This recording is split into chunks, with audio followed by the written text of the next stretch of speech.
여러분들 안녕하십니까? 명품을 사랑하는 여자 설민순입니다. 네, 안녕하세요. 럭셔리 브이로그 럭스로그입니다. 오늘은요, 저의 새로운 컨텐츠인 럭스토리 컨텐츠를 만들었는데요. 전 세계적으로 유명한 명품 브랜드의 유명한 제품들을 누가, 언제, 왜 만들었는지, 왜 탄생했는지, 그런 명품의 역사, 명품사를 알아보는 그런 컨텐츠입니다. 그래서 첫 럭스토리 브랜드는요, 의미 있는 저의 첫 언박싱 브랜드였던 루이비통으로 준비했습니다. 그럼 200년 전 루이비통이 태어나던 때로 한번 가봅시다.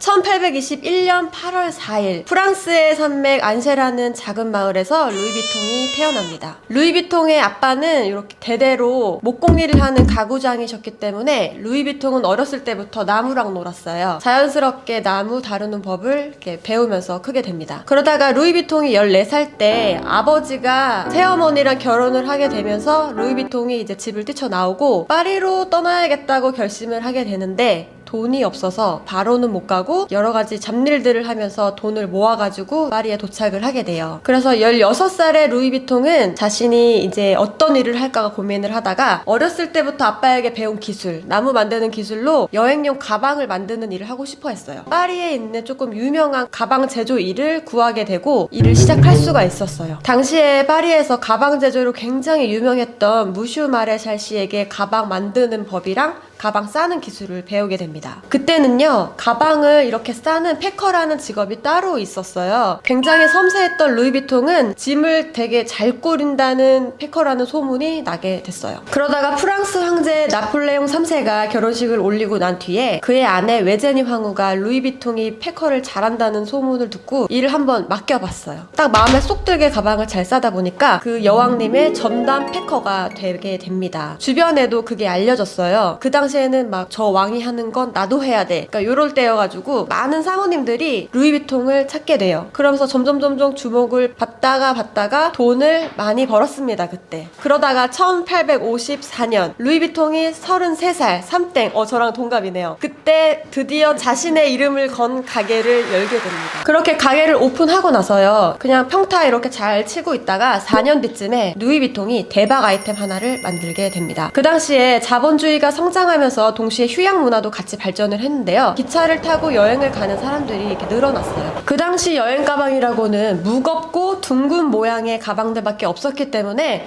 실용성이 없었을 뿐더러 불편하던 그런 시절이었어요. 옷들은 다 이런 무거운 드레스였고 막 레이스 달려서 막 크고 부피도 크고 이러고 있는데 가방까지 굉장히 무거웠던 터라서 사람들이 너무 불편하지만 어쩔 수 없이 그냥 그 가방을 이용해야 되는 그런 시절이었는데, 그때 루이비통이 경험에서 우러나온 방수되는 사각형 모양의 가벼운 여행용 트렁크를 처음으로 만들게 됩니다. 블루오션이었어요. 거의 넘사벽 여행 가방. 이거는 무조건 반응이 좋았고 가방이 굉장히 불티나게 잘 팔렸고 가방 모양이 네모 모양이라서 쌓기도 쉬웠고 옷을 넣기도 쉬웠고 보관하는 것도 쉬웠고 또 방수가 되니까 옷이 젖거나 손상되는 일도 발생하지 않았다고 해요. 그래서 모든 면에서 여행용으로는 안성맞춤이었습니다. 첫 사업이었는데도 불구하고 블루오션이 잘 먹혀서 대박이 터졌어요. 그래서 그때 왕실은 물론이고 상류층이나 유명하신 분들도 루이비통의 가방을 많이 사용했고요. 그러다 보니까 그냥 자연스럽게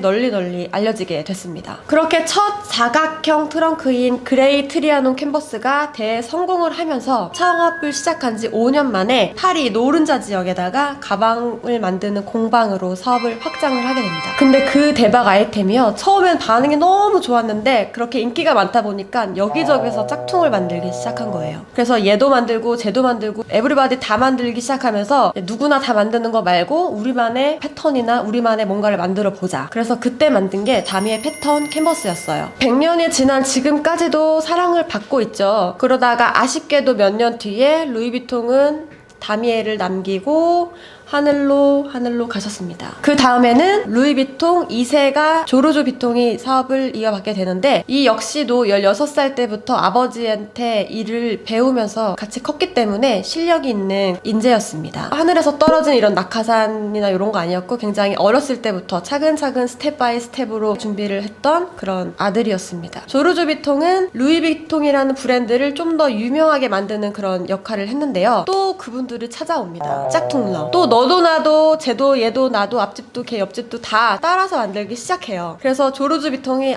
이제 안 된다. 지금 다미에로 부족하다. 이러면서 캔버스를 개발하게 되는데요. 그게 바로 지금의 루이비통의 대표 디자인 모노그램입니다. 그리고 루이비통 하면 딱 떠오르는 상징 중에 하나가 더 있죠. 바로 금속 자물쇠인데요. 조르주 비통이 이 당시에 너무 이런 도난 사고가 많이 일어나서 그 자물쇠를 이제 보완을 한 거예요. 거기 금속재에다가 독창적인 도난 방지 잠금 장치를 만들어서 잠금 시스템을 완벽하게 하기도 했다고 합니다. 기차용 트렁크만이 아니라 자동차나 비행기에도 걸맞는 가방들을 만들면서 소프트백 같은 가방들도 만들기 시작을 해요. 1901년 최초로 발표된 스티머백을 시작으로요. 점점 더 다양하고 발전이 돼서 키폴백, 스피디백, 노예백을 선보이며 가방 라인을 확장했고요. 지금의 고급스러운 루이비통 백의 전통을 이어가고 있습니다. 이 가방 라인들 같은 경우에는 제가 2탄에서도 다룰 거기 때문에 꼭 보세요. 1923년부터는 루이비통 3세인 가스통 루이비통의 경영 바톤을 이어받게 됩니다. 이름이 가스통 루이비통이에요. 네, 가스통. 이 가스통은요, 조르주 비통의 아들 3형제 중에서 유일하게 살아남은 아들이었다고 하는데요. 가스통 역시 14살 때부터 아버지인 조르주 비통과 함께 일을 시작을 했어요. 정말 이렇게 대대로 잘 가업을 이어갔던 것 같아요. 가스통은 몸이 이렇게 건강하지 못했기 때문에 활동적인 활동보다는 주로 이런 정적인 활동을 했다고 알려졌는데요. 책 읽기, 일기 쓰기, 수집하기, 그 중에서도 수집하는 거를 특히 좋아했다고 그래요. 뭐 오래된 트렁크나 여행 품목, 중고 물품, 장인들의 사인, 호텔의 라벨 같은 이런 거 왜 모았는지 모르겠는데 아무튼 수시로 이런 거 수집을 했다 그래요. 지금으로 치면은 그 응팔의 정봉이 아시죠? 우표 모으고 지폐 모으고 복권 모으고 약간 이런 캐릭터이지 않았나 싶어요. 그 뒤로 할아버지인 루이비통, 아버지인 조르주 비통의 사업을 무난하게 되게 별탈 없이 이렇게 차분하게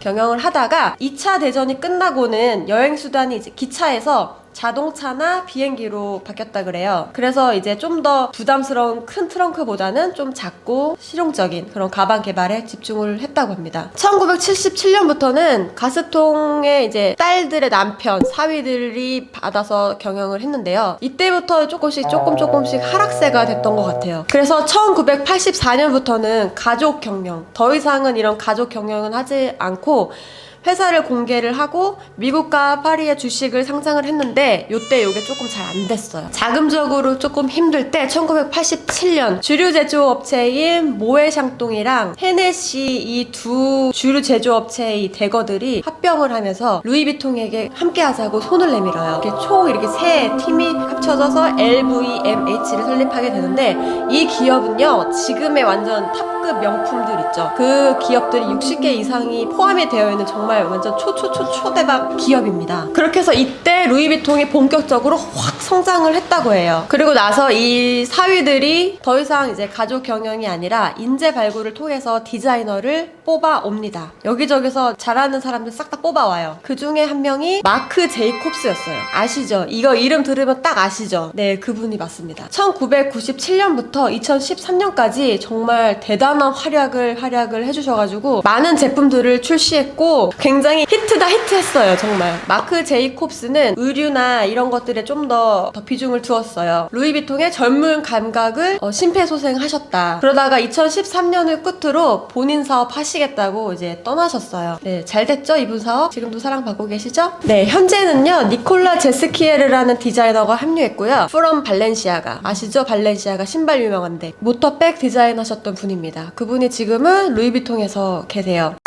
지금까지 루이비통의 역사에 대해서 알아보았는데요. 어떠셨나요? 뭔가 루이비통과 좀 더 친해진 것 같지 않으신가요? 이 편에서는 루이비통 제품 라인에 대해서 준비를 했으니까요. 굉장히 그것도 재밌을 거예요. 기대해 주시고 다음 2탄에서 만나요. 안녕!